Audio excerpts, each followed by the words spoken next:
Get Advisor Fit with Olivia Looper, a series of interviews with financial consultants and industry experts helping financial advisors strategize, market, and grow their business using core fitness values and analogies. Do something today that your future self will thank you for with Get Advisor Fit. Here's your host, Olivia Looper. Hey guys, welcome back to Get Advisor Fit, where we encourage you to lift heavy, invest often, and market your ass off. Today, I am joined by Justin Peters, a friend of mine from LinkedIn. He is a podcast host himself of The Struggle is Real with Justin Peters and the co-founder of a podcast editing and promoting company, SimplePod Studios. As you know, you guys, I'll put all the information in the caption so you can reach out to him because I am super excited about this episode. We have never done an episode specifically on podcasting, and Justin is the one to do it with. So welcome, Justin. Thank you for coming. Olivia, thanks for having me on. And it's so cool to actually see your tagline or hear your tagline in person. I've been listening to it. And I know you brought it on, I think like episode 5 or 6, but it's cool. I'm here in person. Let's do it. Let's do it. I know. I love it. I love it. And I think that we are going to talk about that a little bit later as we go down some of these topics in the evolution of how podcasting goes. But let's start at the beginning and tell me a little bit first about yourself and your companies, and then we'll get into the other good stuff. Sure. So I started, I'll start from the beginning. I like to say my genesis was I picked up books and read books, and I hated reading, absolutely hated reading. But like I always heard the phrase leaders are readers. So I forced myself to read. And then one day I found this thing called podcasting, and I absolutely fell in love with it. I was like, this is totally the way that I learn. And I was just rabid about consuming podcasts. And then 2 years later, I think it dawned on me, I could create in this space as well. So I said, I bought 2 Yeti microphones, and then they collected dust for about 8 months until I eventually decided that I was going to start my first podcast. This was January 2020. So of course it actually turned into quite a COVID project. It was not intentional to do that, but told myself I wanted to podcast for a year. And if I liked it, cool. If I didn't, I'd let it go and I'd invest my time into something else. And 3 years later, I am so deep into podcasting. I absolutely love this space. So I host the Struggle is Real podcast, as you mentioned. I co-host another podcast with a friend, Krista Edwards, called Ready to Roth. And then my brother and I launched a podcast editing business as well this year, which has been a whole lot of fun helping other business owners create and launch and grow their own podcast. Yeah. You know what I really like about that story in particular is that you started the podcast and now you have a business about using your podcast to promote business. And I could tell that you're passionate about it. And when you're looking to, work with someone for a type of service like this, you want someone who's passionate about what they're doing. And that just shines through everything that you do. And I think for that reason, you guys are going to be wildly successful. It's been so much fun too, because we've gotten to explore a lot of the little nooks and crannies of the podcasting industry because, of course we were learning a lot of things for our own shows and bringing those back. But now when you have responsibility to clients and they bring different issues and problems, you get to go out and explore so much. And of course, we're like being able to bring solutions to our clients, but also like so much of what we're learning on a day-to-day basis, we can go and implement into our own podcast shows as well. So it's been a lot of fun, actually. It's really expedited the learning process for us. And my brother and I absolutely love learning all things podcasting. We spend a lot of time every single day just talking about podcasting, sharing articles back and forth, flipping over, of course, podcasts to each other, and just getting really familiar and comfortable and confident in this space. Yes, it's very apparent that you guys are passionate about podcasting, and that is one of the reasons I've been so excited to talk to you.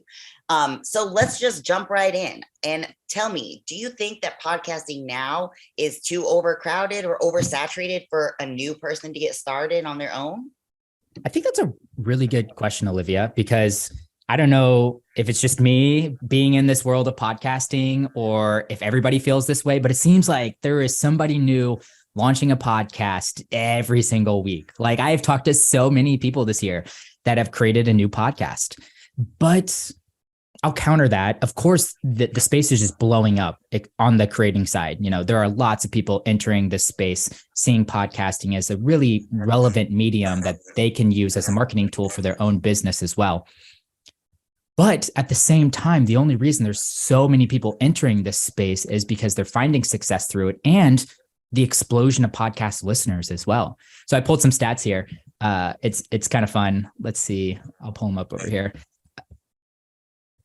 So in 2017, 60% of people knew what the term podcasting meant. And that was right around the time that I started getting into podcasting as well. And it was very new age, I feel like then. And then, of course, if you asked 5 years before that, like hardly anyone knew, like 2012, like very few people knew what the word podcasting meant. So 60% in 2017. And nowadays, I just looked at the most recent numbers before this too, 79%. So almost a 20% increase in the US population understands what podcasting is. And then that's grown just from the listener base from 40% in 2017 to 62% in 2020. So 22% of the population has entered into podcast world over the last 5 years. Yes, me too. We're raising hands right here. So there are tons of new listeners and lots of people, and that influx has brought a lot of legitimacy to the medium as a whole. It is honestly a go-to avenue for people to get education and to build authority and to find entertainment. So both the acceptance of them as the medium as a whole, and honestly, people now leaning towards it to actually consume some of the information that they're looking for. I think it's ripe, and you're right in a good time to go and launch your podcast. Yeah, no, and I think that what's important to keep in mind is like, not everybody who launches a podcast needs to, like, you're not going to be the next Joe Rogan. You know what I mean? Like the chances of that are slim to none. It's like saying, hey, I'm going to take up tennis, but I'm going to be the next Andre Agassi or whatever. Like, and that's okay. Like, because it's still beneficial, right? So like, speaking of that, like we can talk about maybe the benefits that, for business owners who are looking to use podcasting as a tool. Sure. Yeah. So we'll set aside the people that are creating podcasts because they want the podcast to be their business. We're really speaking to people that are launching a podcast to support their business, particularly financial advisors. So yes, I think there's a lot of benefits for people in this space in general. Of course, I think it's a great way for you to warm up prospects. Sending someone a podcast and people consuming podcast is this really great scalable way for your prospects to get to know you without you having to have an intro call with every single one of them. Like you can just share out or drip out episodes that you put out there and people can get familiar with you. And I don't know about you, but there's some podcasters that I listen to that I feel like I know very well, but I've never met them. I've never had a single conversation with them. So I think it's a really great way to warm up prospects for that. Of course, you're building credibility and trust by putting out legitimate knowledge and conversations. I think it can also, if you look at it from the flip side too, be a great resource hub for your current clients. Like how many times do you answer the same question time after time after time? That might be a really great indicator for you that it might be time to go and record a podcast that answers that question. And then you can share that podcast out with your clients, because it's so, there's a lot of nuance in this space too. It's hard to answer this question, what should I do with my money, or where should I invest, or things like that. But you can explore some of that nuance in a 20, 30, 60-minute conversation through a podcast episode and really give your clients something that they can take away without you, once again, having to offer, an hour-long session with them. So I think that's a really great way. And then I actually was talking to somebody 2 weeks ago, and they mentioned that they use it as a resource hub for their team members. So he was onboarding a new team member and he just said, hey, I've done an episode on all of our most commonly asked questions, and you can hear my responses in those commonly asked questions. For your onboarding training, I want you to go and listen through all of these podcast episodes. So I thought that was like a really unique thing that somebody was doing, but a couple of ways that you can use your podcast. Yeah. And like, depending on the format that you have, like you could maybe turn parts of it into like a course, even like or like gated content. Like if you had some really like legit deep hard giveaways and you're like, this is like too good to give away for free, you could use snippets of it to promote this lead magnet as a gated content, or turn it into like something that is monetized, like a continuing education course, or, you never know, like the possibilities are endless.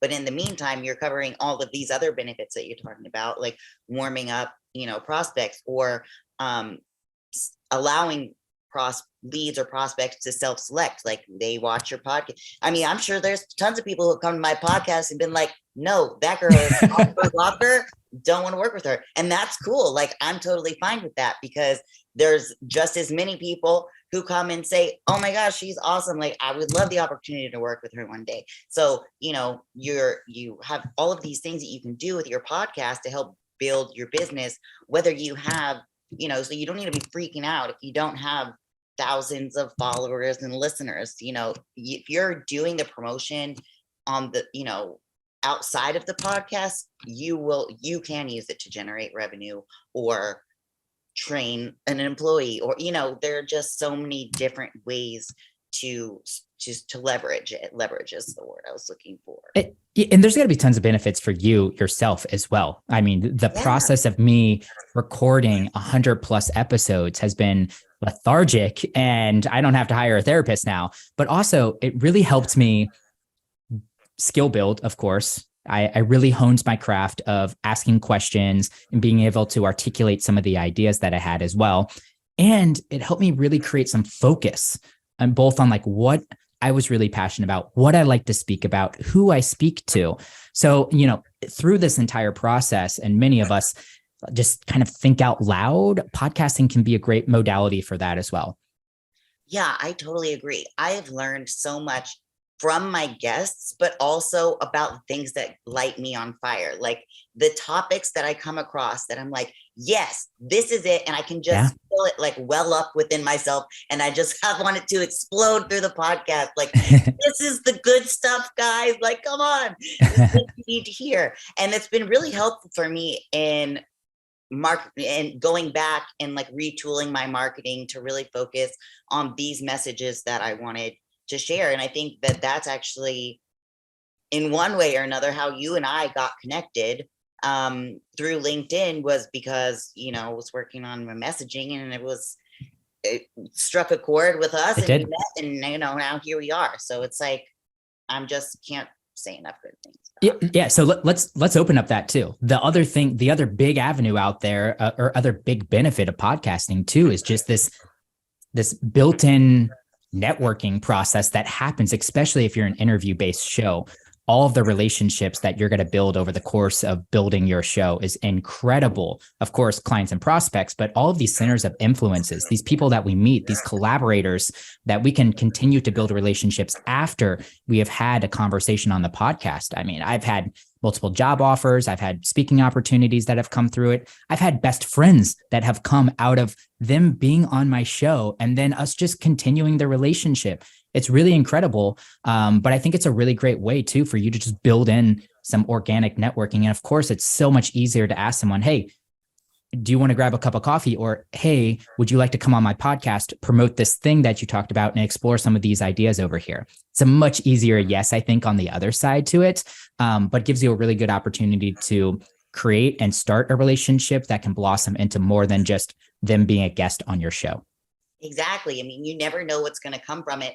The reason that I have a podcast is today because I was a guest on one of my clients, and I was like, this is great. And I was anti-podcast. I was like, I don't know what this weird space is. People over there, their fancy mics, and like, I don't get it. I'm not really like, but I'm very like, I like to read things. So listening, audio, and even I don't watch a lot of TV or videos. Like when I see a video at my social media, I just know, I just want to read. So like I was so anti-podcast until I was on one. And then I saw what my client was doing and the networking that he was doing, all of these cool connections that he was making. And I was like, I could do that. You could. And on that note, though, I told you this when we talked about doing this podcast, is like, I always stress to advisors, like, because you know how it goes. They're like, oh, well, so-and-so said I should be doing this. So-and-so said I should be posting to LinkedIn and Facebook twice a day. And so-and-so says I need to do webinars. And this person said I should start a podcast. You don't have to do any of those things, but you do need to pick some things and stick with them and be consistent with them. For you, it might be podcasting and it might not. But if you're if you don't like talking to people, don't start a podcast. Or if you don't like talking to the microphone, because obviously there's lots of people who do solo podcasts, don't start a podcast. But if this is something that appeals to you, go for it. So, I mean, that I just had to get my little peanut gallery comments in there about that. But I would agree. I'm not a big social media person. I don't really enjoy writing witty captions or creating graphics or even really being on video, even though I'm trying to challenge myself a little bit more in that. Not that speaking into a mic was that easy whenever I got going too, but it felt like something that filled my cup versus drained me whenever I was doing it. And I think you're right. There are plenty of ways to market and promote your business, and you can do them very successful in all of these avenues. I just don't think you can do them very successful in every one of these avenues. So pick one or two to get going on. And I think podcasting can be a great modality to start with. And we've already mentioned tons of the different benefits from it, but it's kind of a no rules area too. Like, you don't have to subscribe to any of this advice that I'm giving to you today on best practices. I think there are some things I would tell people to do, but if you don't want to do them, then just don't do them. Like, if you don't want to buy a fancy mic and you just want to record into your phone, go for it. Like, it doesn't matter. Like, nobody really cares anymore. Like, podcasting has really been fairly accepting to anyone and everyone that wants to come in and create in this space. Yeah. And you said that too before, and I have it in my notes. One of the things I like about podcasting is there aren't real rules. And I think that's just fantastic. And I think that overall that there needs to be the message that's conveyed, because there, especially in the advisor space, there's it tends to be very stuffy, I have to wear a suit and a tie all the time, and I have to act a certain way, and I have to use big fancy words. I can't be like a real human. And I think that was the way of the financial services industry for so long. Granted, it's changing. Granted, COVID really escalated that change, where we're like sort of more accepting of people, just coming as they are. I mean, and not expecting some stilted on a pedestal facade. You know what I'm saying? Like, we can just be real people. So your podcast can very much just reflect who you are, and it should actually reflect who you are, because when you personalize something, it becomes irreplaceable. Mm-hmm. So the podcasting is a space where you can really embrace who you are, and the types of strategies that you want to use. Or, if you're somebody who wants to tell a joke every time you open your podcast because you're a funny guy, or you're not a funny guy, but it's really funny that you're trying to be funny, whatever it is, like whatever is your stick, you can go with it. And like you said, it's just a very accepting space where you have that freedom. And I think that can be very liberating too. Agreed. So with all of this in mind, okay, so for the advisor who thinks they want to start their podcast, you have down about define the goal for your podcast before you launch. So let's talk about that quickly. Yeah, definitely. So whenever I'm working with clients and what we're thinking about in terms of launching your podcast, first and foremost, we need to discuss what's your goals for the podcast. Yes. And there could be a lot of different things. It could be growth. It could be listenership growth. It could be monetizing. It could be networking. It could be skill building. So there are a lot of different goals that you can be thinking about and accomplishing with podcasting. So if we take in a couple of examples here, maybe I'm an advisor that is getting a lot of the same questions from my clients, and I want to build a catalog for my current clients to reference at any point in time. Yeah. That is a very different conversation and a very different launch than somebody that wants to use podcasting to attract new prospects into their funnel. Very different things. I think you could probably accomplish both in a varying degrees, but I would say focus on one goal whenever you're launching and then go hard in on that. So if we're using this catalog for current clients, defining your goals is going to help you make decisions on all the subsequent decisions that have to be made. Like, yes. Whenever I'm thinking about naming a podcast, if this is going to be a reference point for my current clients, I'm probably got to use my practice name or my name itself, and maybe even put in a little bit more fun to it. If I'm thinking about using it as a prospect funnel, I'm going to be optimizing for SEO and how people that don't know me are going to be finding my podcast. So something in financial, I'm probably using financial advisor. I'm using money, or I'm like, once again, looking through all the key search words to make sure that my podcast gets noticed with them. I don't have to necessarily worry about getting noticed with my current clients because I can create an email campaign and share that out with my current clients. So they're going to find me no matter if I call it the best financial advising podcast in the world or Justin Peters' financial advising practice. Like, it doesn't matter that much. And I probably will personalize it a little bit more for my current clients in that sense. So yes, I think defining the goal for your podcast is step number one in starting a podcast. Absolutely. So just to use an example, when I started my podcast, it was for prospecting. It's for prospecting, I guess. And so I wanted to make sure that I had the word advisor in there, because it's for advisors. And then bringing in one other layer is I am, a professional bodybuilder, and I started making, before I had my podcast, I started making these little videos called Get Advisor Fit, and they were just using, fitness analogies to explain marketing principles, but I only had made a few and I really couldn't come up with any other great ideas that I liked to do them. I didn't really stay consistent with it. So when I started the podcast, I was like, there we go. But the side effect of that, the reason bringing this up is that it showed me how successful I could be if I actually blended that marketing in a little bit more with my main business lexicon, which is sort of what I've been doing over the past year that I've had the podcast, is finding a way to merge those things together to build a more cohesive brand.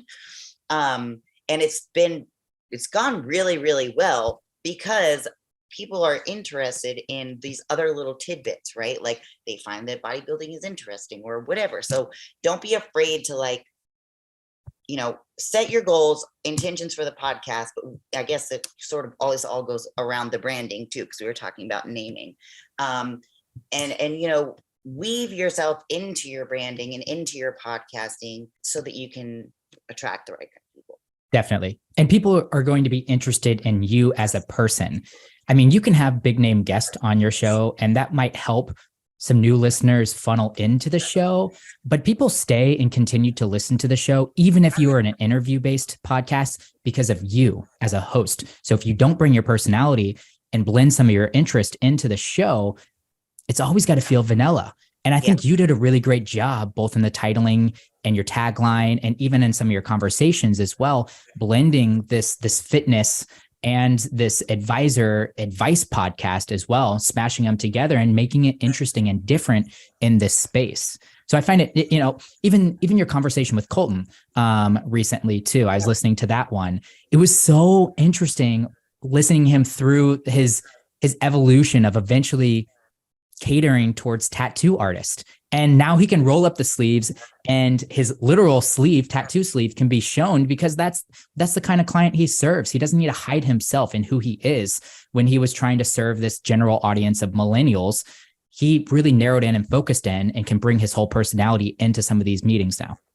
Yeah. And you can just tell when you talk to him, like he's got all these great ideas and he's like super gung ho about, and he does his own marketing, all his own marketing stuff. And he's doing a fantastic job, and just, he wasn't afraid to, go all in on himself. And I think that is important, as somebody who's going to be starting a podcast. It's like, go all in on you and on this venture, and it can really pay like remarkable dividends. Definitely. Yeah. So do you think we should talk kind of next steps after that? You define the goal. Yeah. How do you start a podcast? Like what happens? Right. Let's go there, because that is super important. Of course, you can hire someone like myself or other podcast launch companies that are out there, but some things that you're going to be needing to think through. I kind of put them in three general categories: creation, distribution, and promotion. And there are a couple of things to be thinking about ahead of time before recording your first podcast. And then, of course, everything can be changed, and, you can move things around or trial things and pick and choose as you go here. So first, creation. Who you got to talk to, and what do you got to talk about? Those are kind of my first two big questions. Like, who Once again, going back to advisors, okay, I'm guessing you want to speak to prospects. What kind of prospects? Like, are you soon to be retirees? Are you millennials coming into their age of new money? Like, who is your demographic? And hopefully you know that if you're a business owner already, but really be thinking about that in terms of who's my ideal listener. And then second to that too, what am I going to talk about? Probably whatever is really interesting or hot for your intended audience, but you might have some other ideas too. Like, what do I want to really think about? What do I really want to explore through this podcast? And how am I going to talk about it? So there are kind of two things that are popping to mind for me. You can talk about or explore the like news headlines that are happening in the financial space right now. And, for example, it might be I-bonds. Yeah. I-bonds last month, or the growth, that it could be FTX, and it could be what's happening at Twitter. You can explore a lot of these topics, or you can explore kind of tried and true financial principles. Maybe it's dollar cost averaging or low cost investing. Like you can kind of decide what kind of topics am I going to talk about in my show. That's in the creation space. And then of course there's, what's my show format? Do I do monologue? Do I do interviews? How long is my typical episodes? All of those kind of subsequent questions that have to come out of all of that. Then we move to distribution. So what platforms do I want to be on is kind of my primary question in that. And what I'm getting at there is, are you an audio only podcast, or are you an audio and video podcast? Do you want to be on YouTube? Like that's one thing. Like, are you comfortable in front of a camera? Do you find that it won't be a huge issue to edit video along with audio? Do you see yourself distributing on video platforms as well? YouTube probably being the primary one. Awesome. And then on the audio side as well, like, of course you want to be on all the big podcast players, but the great news is that you'll select what's called a podcast host, which is really the distributor of your podcast. Pick a good host. If you need a recommendation, let me know. My brother actually he built a whole spreadsheet of all the podcast hosts that are out there and the pros and cons of each of those. So we can link that in the show notes for you guys if you want. But pick a podcast host, and that podcast host can help you distribute to all the podcast players. The podcast players are the things that you really know. Apple Podcasts, Spotify, Google Podcast, Overcast. All of these are players, but you have to pick a podcast host in order that will maintain the actual audio file and then distribute that audio file to the podcast players itself. So well, that's news to me, because I paid just to pay somebody to do it. So that's and that's perfect. They show up every 2 weeks on Wednesday morning, and I'm like, ooh. That is awesome. I think that's a really great strategy too. I really love people that know their space, know their lane, and then just contract out everything else. We do very good with those kind of clients because I'm not trying to edit any videos. Exactly. And then last but not least, there's promotion. How you got to promote your podcast. And there can be multiple ways. I think this will be an ever evolving thing. Once again, you kind of have to go back to your goals for the podcast too. Prospecting versus current clients. You might have different distribution and promotion methods for those subset of people. But do you want to be on social? Do you want to have an email newsletter? Like, do you like all the kind of things? If you're trying to grow your show, you might have to think about growth strategies. Maybe it's promo swaps. Maybe it's guesting on other podcasts. Yeah. Maybe it's doing PR outreach. Like, there's lots of different avenues to promote your show, and get it out there and let people know, hey, I'm out, I'm creating, here's something you might want to listen to. Absolutely. And I would say in that respect, I feel like I have been pretty lucky. I don't really know I'm not familiar with other spaces because I'm only in the financial services space. But, for me, I feel pretty lucky because I just go to LinkedIn and, because I've built a good network there, I'm able to reach a lot of people that,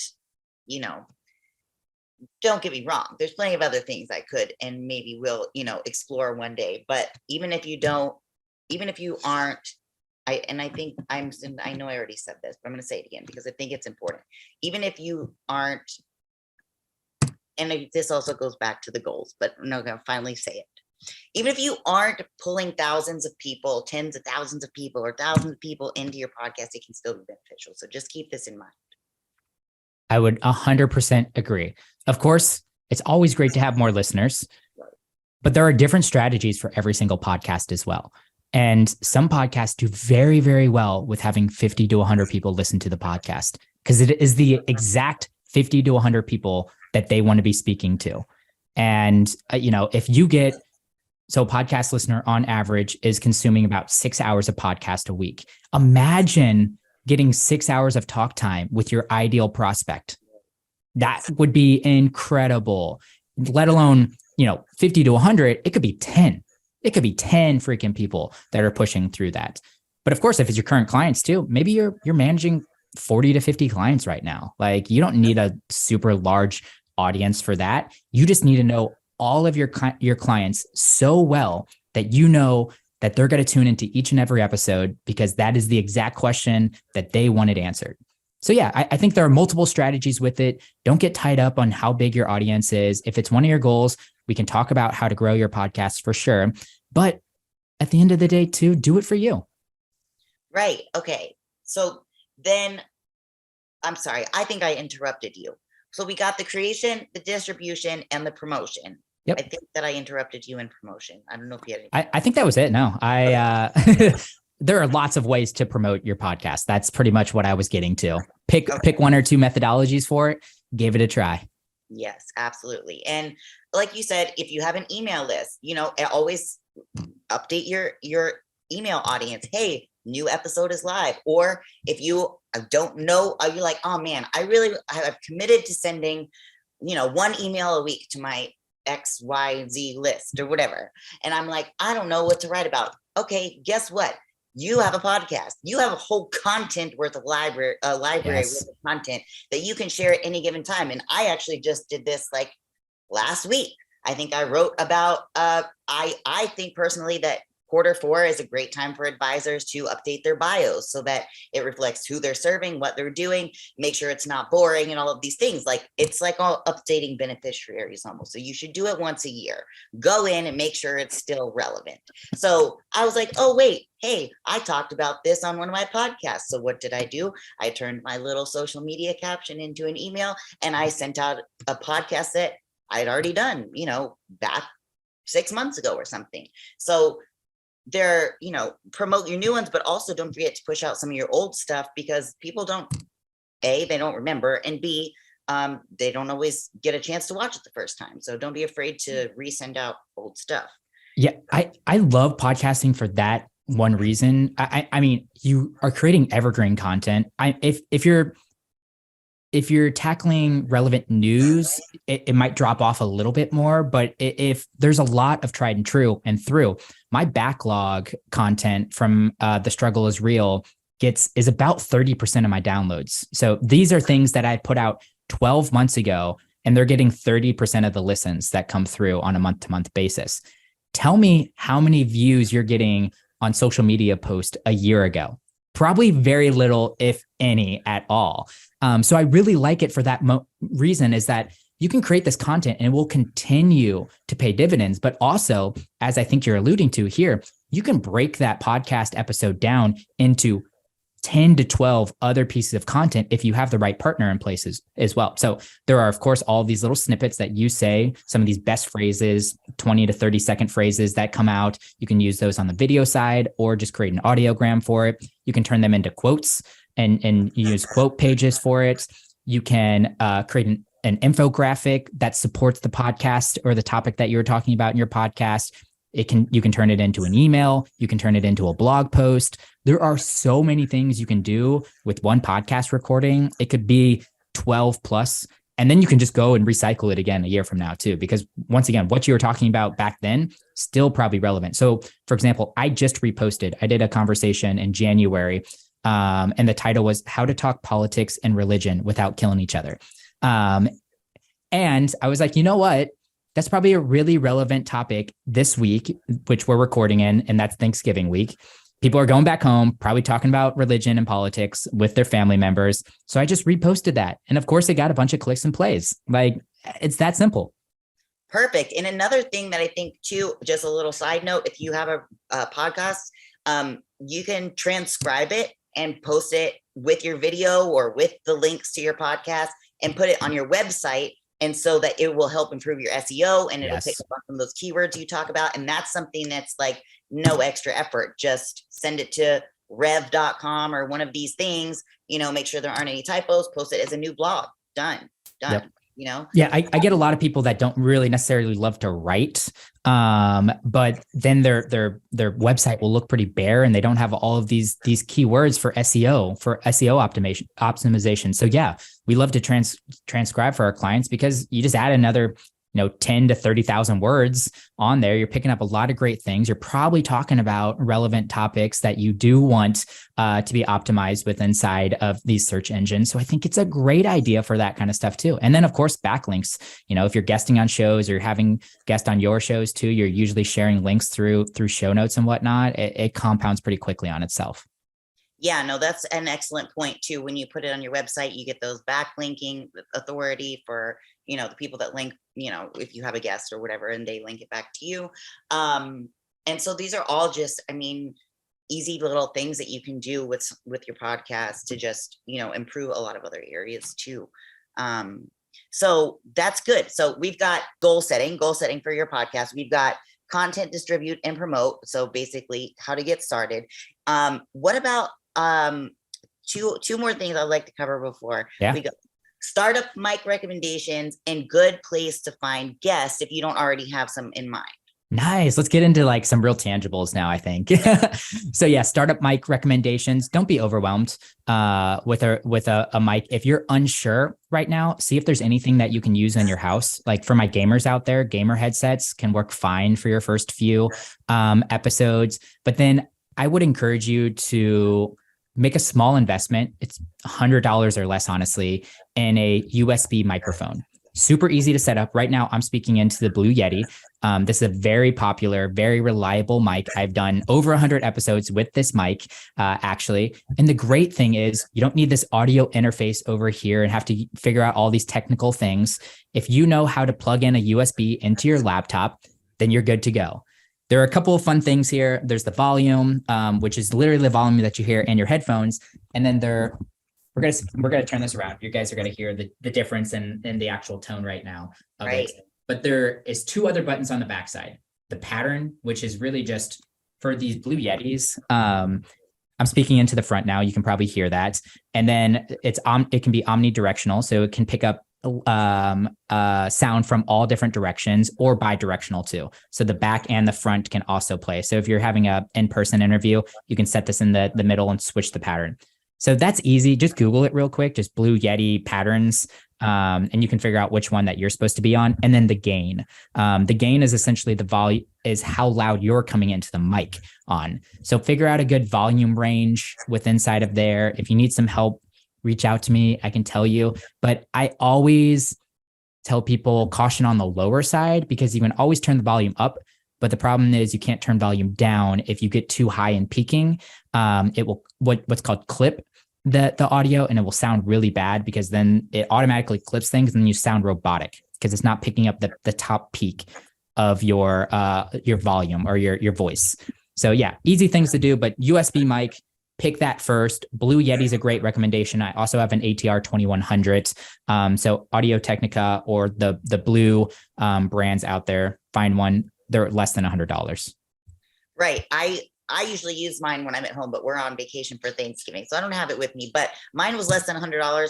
USB, plug it in. I don't have the audio adjustment on the mic. Mine, I just go in my settings or whatever. Yep. And I usually try to make sure that my gain is somewhere in the middle. And and you can kind of test it out, record yourself real quick and see how it sounds, and then if you need to adjust it. Yeah, agreed. And then a couple of other just quick audio tips as well, because I do believe audio quality can be a friction point. If I listen to an episode and the audio quality is just really subpar, I find myself turning it off. Mm-hmm. But you don't need to hire a professional like myself to help edit it, or a real fancy mic, or book out a studio for things. There are a few simple things that you can do to make your audio sound better on the front end. So of course, buying a mic always helps. I think that's great. Just getting one of these cheap mics is good. Also, think about the environment that you're in as well. Don't be in this metal or glassy big room that echoes. Like if you're speaking in the room, do you hear an echo? That's probably a bad place to record in. Closets are a fan favorite of podcasters.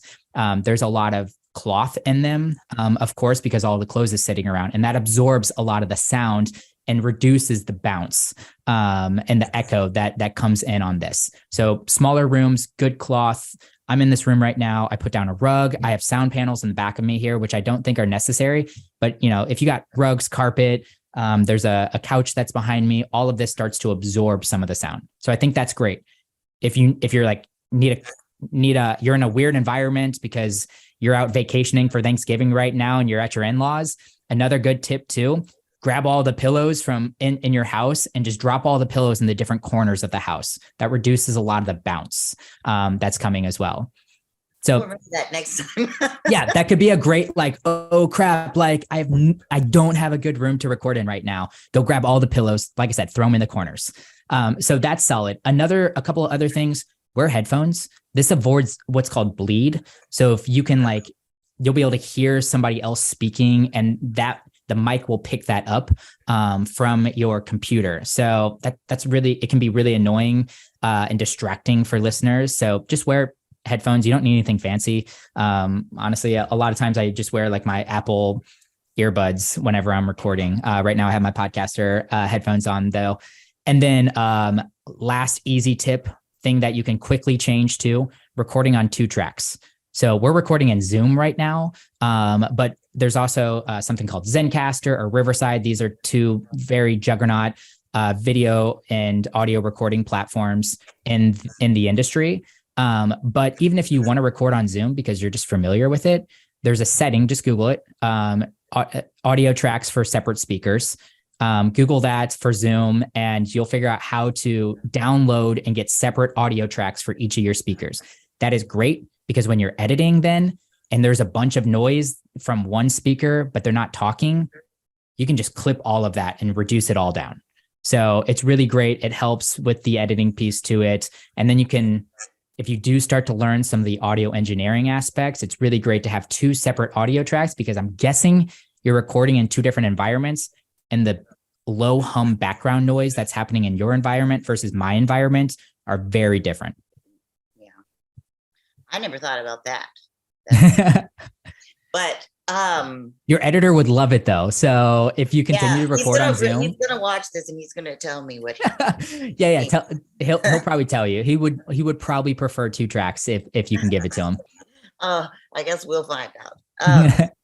And then good places that you think are to look for guests if the person starting their podcast doesn't really have any good ones in mind yet. Yeah. So I always ask people to start with your immediate network, especially the first 5 or so episodes. If you're going to be interviewing, this gives you a little bit of slack. You're already comfortable with this person. You already know a little bit about this person. So it's really great. So like, for example, my first couple episodes, the first one was my best friend. The second one was my brother. And the third one was one of my good friends and his wife. Like that was my first 3 episodes and it was fine. And it helped me get the nerves and actually figure out the kinks. And then if there's tech issues, you're doing that with a friend, you're not doing that in front of a stranger. But once you're ready to move on, you've exhausted your immediate network. There are lots of other great places. First, there are matchmaking services. So one that I like is matchmaker.fm. So think about your dating apps that are out there where you set up a profile, they set up a profile, you guys can connect. And if you feel like you might have some good synergy, you can connect and find a time to actually record. So that's great. I do that. I got a profile out there as a podcaster and as a podcast guest, and I'm inbounding leads on both sides pretty frequently. I would caution, be pretty deliberate with who you want to have from those, because of course anyone can make a profile similar to your dating profiles. You're probably not saying yes to everybody there. I like to do an intro call with anybody that I meet that might be interesting to me on that. So yeah, go have an intro call. And then second is ask your immediate network. Like, who are some people that you know are big centers of influences? Bring to them a topic list. Like, hey, here are 10 topics that I want to cover on the podcast. Do you know anybody that might be a good fit for speaking on any of these topics? That's another great way to just organically get some guests. And then last but not least, you can Google those, or you can search for those topics with inside podcast players too. And maybe avoid like some of the bigger podcasts. But like if you go on my show and you listen to a couple of episodes and there's somebody that you're like, holy cow, I really want to have a conversation with them too. You can either reach out to the guest directly, because you probably get the opportunity to plug where you can connect with that person at the end of the episode, go connect with them and pitch them to be on your show. Or you can backdoor it and pitch and reach out to the podcast host and be like, hey, I listened to this episode you had on Olivia. I really love her. Do you know if she's currently guesting on other shows as well? I'd love to have a conversation about that. Host will more than likely be able to introduce you to the guest they have on their show, unless it was maybe a high profile guest. But they will also have tons of other recommendations for you too. I mean, I've interviewed over 100 people now. So if you're looking for some people to interview, reach out to me and I can probably give you a list of some people that you could start with. Yeah. And I don't know, two things that I thought about while you were talking is one of them is don't be afraid to ask, because like, especially as you want to be a guest or you want someone to be a guest, don't be afraid to ask. I mean, when I first was like, I guess maybe a few months in, James Pollard, the advisor coach, was like, hey, can I be on your podcast? And I was like, yeah, sure, whatever. It sounds great. He was like, really? I thought you were going to say no. I'm like, why? Why would I say no? You're like, people love you. You have a lot of good things to say. He's like, I don't know. I was like, that surprised me that he thought I was going to say no. But, and of course, I in reverse was surprised that he asked me on my show, because it was brand new and nobody really listened to it as far as I was concerned, because I don't have like a lot of listeners. I mean, per the numbers. So don't be afraid to ask. And then two, and this also goes back to promotion. And it goes to having processes in place. Now, you're going to probably call bullshit on what I'm about to say, because you and I had like a really shotgun kind of like engagement here to go on this podcast. I was like in a lull in my recording, but typically what we do and what I highly recommend you do and what I do for my clients who have podcasts is have a process in place where for both your guests that are going to be on your podcast and for promoting. Now, specifically on the guest side, what I usually do is that when I connect with somebody about being on the show, they will get an email a week or two in advance of the recording date that we've selected that tells them, here's the Zoom link. Of course, you'll probably send it to their calendar too, but I like to put everything in a nice package for the guest, which is, hey, thanks for coming. This is when our podcast is scheduled. Here's the link for the recording, because I do video, so obviously it's a Zoom link. How do people do it who don't use Zoom? They use the Zencaster thing? Yeah, Zencaster, okay. Riverside. There's plenty of recording. Yep. Yeah, oh. It works very similar to Zoom. I click on the link and then you pop up. Okay, so it's, hey, thanks for doing it. This is when we're scheduled to record. Here are some tips, meaning some of my tips are don't be in a room that echoes. You will be on video, so wear something that you're comfortable being seen in. Test out your lighting, test out your audio in advance, make sure, everything is up to par. And if you have questions, I can help you. Here's the topic that we said we were going to go over. Let me know if you have any questions. And then you look super put together and professional and whatever. But what's really simple about it is that all you really have to do is switch out your Zoom link and your topic and go. It's a template, like you're copy and pasting and changing a couple of things and send it and go. And then afterwards, I like to send out a thank you. Here are the images that we made, the promotional images. Here are all my social media handles. These are the places that it's going to be posted, meaning all of my platforms. Here's the link to the YouTube channel, and instructions on how to share it, because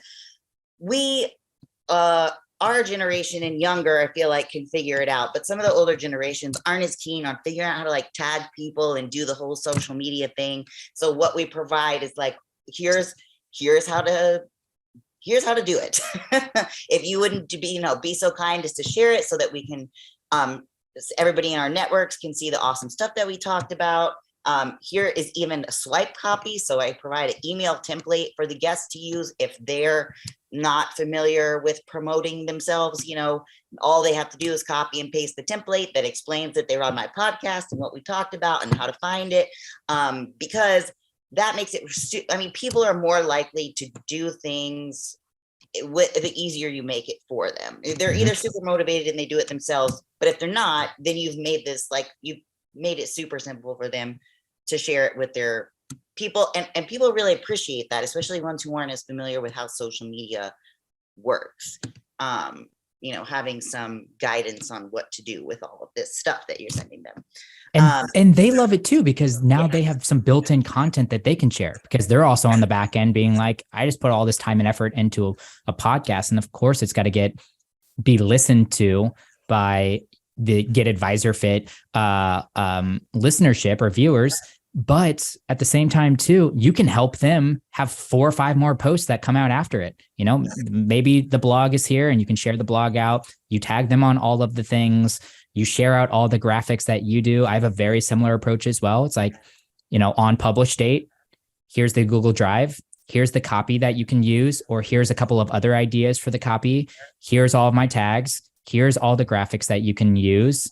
Please share. And I get, for a lot of people, I'll get very specific on where I'd like them to share as well. So for example, email newsletters do very well with clicks. The conversion rate from social to podcast download is not very strong, but it's much stronger in an email, probably because you're ready to actually click on things and you're in this space to download and whatnot. So yeah, if I know someone has a strong email newsletter, my one ask for them will be, can you share it on your email newsletter? But if they're really great on a different platform, I might ask them to share it on a different platform, or I might collaborate with them on some promotion, like more specific promotional material, if they are a little bit more savvier when it comes to social media. But yeah, I think it's great too, because I'll be on a show and then I have usually 2 or 3 already built in posts after the show too, of just, hey, I loved being on the show. And then on publish date, hey, the show's out, go listen to it. And then I'll usually do 2 or 3 days later, here was one of my favorite things that I talked about on the show as well. So, and you can just give that away to the podcast guests that's on your show. Yeah. And they're like, and it makes you look like you really got your shit together. And it also helps you streamline the process to make sure that you're squeezing all of the juice out of this that you really can. Because you're doing the work, you might as well reap the benefits of all of it, right? Definitely. So also, just one more thing. Sorry, I feel like we could just go. Olivia, I can talk all day if you want. Like, we're Wednesday before Thanksgiving. I have a clear calendar. I mean, I don't know. I'm staring at the beach. I mean, eventually, yeah, you need to get out. But no, one other thing that I really like, as whether it's, well, I guess it's probably more specifically if you're a guest on another podcast and you have an opportunity. When you're a guest on somebody else's podcast, you have an opportunity to be exposed to a network that we're assuming is not most of that network is probably not familiar with you. So you need to really take advantage of that. And what you can do, like, for example, my friend here just said before, and I made a note, that his brother made a Excel spreadsheet of all the hosts. And he's willing to provide that in the show notes. If you can come bring something as a guest, that is always a really good thing to do, whether it's gated or not gated. Either way, like whatever is your goals, you might have a landing page for a guide or something that you have on the topic that you're doing. And this is a good chance to use that landing page link and get it exposed to other people. Because, I always recommend, if you have a landing page, lead magnet, sales funnel that you run, some ads behind it, or, we have different strategies for lead magnets. But one of the things that I always recommend is, if you're going somewhere, bring this with you. And like I said, it could be gated or not gated. You could do it as a lead magnet, or you could just do it as a giveaway. Either way, this is a great strategy that I highly recommend you put in your back pocket.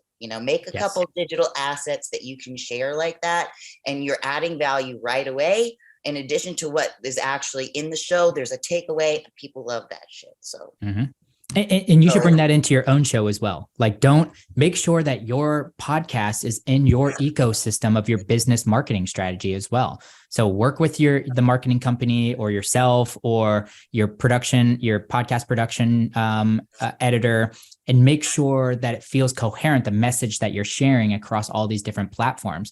And yes, please, please, please run a mid-roll or a spot ad in your podcast, letting them know about the business that should be supported by this podcast. Don't be afraid to tell people about what you're doing, because podcast listeners are pretty receptive and open to ads. So get on and tell them either 30 seconds, pre-recorded ad, and or in your intro, you should probably be talking about your service, something like it. If it's intended to be a marketing and promotion tool, make it a marketing and promotion tool. Right. And yeah, don't be afraid to ask people to do things, because sometimes they're just not even thinking about it. It's not that they don't want to. It's just like, oh, cool, I'm listening to this podcast. And it's like, hey guys, go subscribe, or hey guys, go download. And they're like, okay, cool. Yeah. Like if they want to, they will. But sometimes you just have to give that prompt. It's like, that's why in marketing, it's so important to have your call to action in, certain places. And it's no different with audio. I don't have any currently, but that's just because I've been lazy and not gone back and done it. But for example, when I was, I guess, on Matt Holleran's podcast, I was like, oh yeah, I need to do that. I need to add that in. So that's something that I've got on my list of to-dos too, is to get better at doing that. And on that note, you're not going to like, this is something that you and I spoke about in our private conversation, is that it's really cool to see how your podcast and how your strategies evolve from the very beginning. Like you said, you do your first few with some people you're comfortable with, work out the kinks, but even like beyond that, it's going to keep evolving, just like your business does. It's going to grow and it's going to move with you. And it's really interesting to see. And I think that it can really uncover, again, some personal things that would be helpful for you in your own marketing and building out, your infrastructure going forward. And so on that note, why don't you tell people where they can find you and tell them what you like them to do? So yes, if you want to check out the podcast, we're focused on adulting advice for young professionals. That is The Struggle is Real with Justin Peters. Jeremy Kyle will be on the show. It's coming out, I believe it'll be episode 80. So depending on when this airs, episode 14 on Olivia's podcast here, same guest. So if you loved Jeremy, you can go listen to him on my show, but also I know one that's out right now, Jesse Kramer, episode 75. We talked about, is this still a good time to invest? So that might be a great one.